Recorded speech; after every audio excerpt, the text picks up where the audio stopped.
based directly upon when the customer interactions are intimate and personal and responsive and caring, and you have a long-term view of the customer relationship in mind. Only then will you have satisfied, loyal, and repeat customers. They are the most profitable customers. As you probably know, here's some statistics. You must land somewhere between 12 and 20 new customers to offset the loss of a single client customer. For every customer you lose, it costs 7 to 9 times as much to get a new customer. So retaining existing customers is the single most profit-oriented activity that you can make.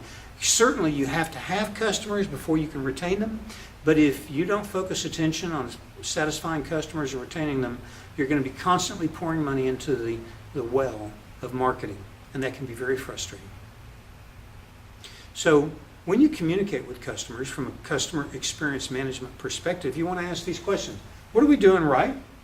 What can we do that we're doing? How can we do it better? What have we done wrong? How can we fix it, and what can we do in the future to make our relationship better? Those are the kinds of questions that you need to have, and you need to have them in a one-on-one relationship, in a conversation with the consumer.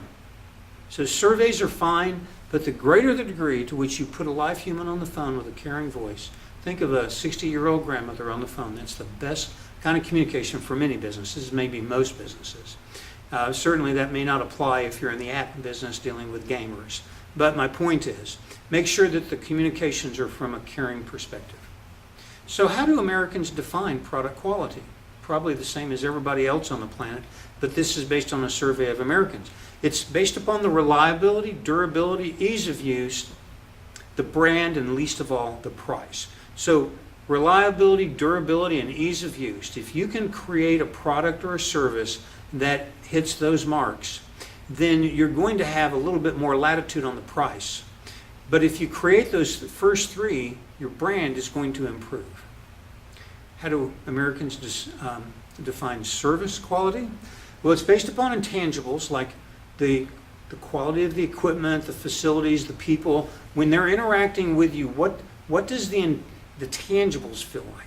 Then what is the reliability? Can they depend on getting the same thing every time? Do they get what they want when they want? Do you deliver when you say you will? When they have a problem, are you prompt and responsive to dealing with those issues, because issues happen? And then what about assurance and empathy?